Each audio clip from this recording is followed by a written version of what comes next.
معروف صحافی اور تجزیہ کار نجم سیٹھی نے کہا ہے کہ پاکستان کی سول ملٹری بیوروکریسی اور عدلیہ اب ایکسپوز ہو چکی ہے اور انہیں مزید مقدس گائے کا درجہ نہیں دیا جا سکتا۔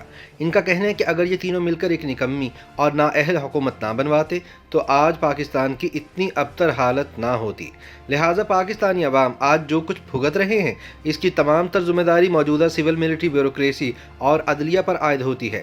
ان اداروں نے مل کر جو تجربہ کیا تھا وہ مکمل طور پر ناکام ہو چکا ہے۔ سول ملٹری اسٹیبلشمنٹ اور عدلیہ نے جو مصنوعی سیٹ اپ کھڑا کیا تھا وہ اب آہستہ آہستہ بکھرنے لگا ہے۔ نیا دور کے ٹی وی پروگرام میں گفتگو کرتے ہوئے نجم سیٹھی نے کہا کہ میرے خیال میں ملٹری اسٹیبلشمنٹ گھبرا چکی ہے اور اب یہ سوچ رہی ہے کہ عمران خان کو اقتدار دے کر وہ پھنس چکی ہے۔ بھائی لوگوں کا خیال تھا کہ بندہ ایماندار ہے، پڑھا لکھا ہے، لہٰذا ہم اسے ٹیم دیں گے تو یہ ملک چلا لے گا، مگر ایسا نہیں ہو پایا۔ لہٰذا اب سوچا جا رہا ہے کہ کیا کیا جائے، کیونکہ حکومت کی ناکامی کا سارا مدعا ملٹری اسٹیبلشمنٹ پر پڑ چکا ہے اور وہی بدنام ہو رہی ہے۔ نجم سیٹھی کا کہنا تھا کہ اس مشکل صورتحال میں فوجی اسٹیبلشمنٹ پیچھے ہٹنا چاہ رہی ہے، لیکن یہ بھی سوچ رہی ہے کہ اب خان کی جگہ لانا کس کو ہے اور پاکستانی قوم کو نہ گھبرانے کا مشورہ دینے والے کو ہٹانا کیسے ہے۔ موجودہ حکومت کی ناکام پالیسیوں کی وجہ سے مہنگائی کے طوفان میں پھنس جانے والے پاکستانی عوام کی حالت زار پر تبصرہ کرتے ہوئے نجم سیٹھی نے کہا کہ میں نے پچھلے 70 برسوں میں عوام کو کبھی کسی حکومت وقت کے خلاف اتنے غصے میں نہیں دیکھا، لیکن ان کا بس نہیں چلتا کہ وہ اس حکومت سے کس طرح جان چھڑوائیں۔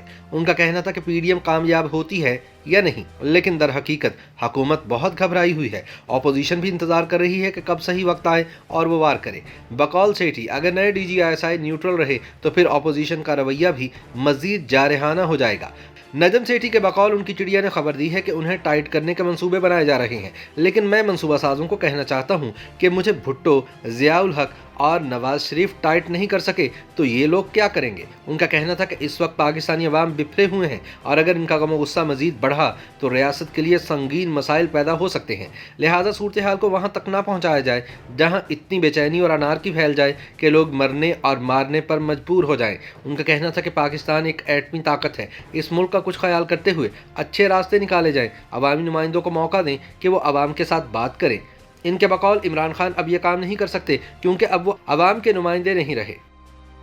YouTube پر گوگلی نیوز دیکھنے کے لیے youtube.com کی سرچ بار میں گوگلی نیوز TV ٹائپ کریں۔ گوگلی نیوز کے پیج پر سرخ رنگ کے سبسکرپشن والے بٹن پر کلک کرنا نہ بھولیے۔ YouTube پیج پر اپلوڈ ہونے والی ویڈیوز سے باخبر رہنے کے لیے بیل آئیکن پر کلک کیجیے۔ آپ کو ہر نئی ویڈیو کے بارے میں نوٹیفیکیشن موصول ہو جائے گا۔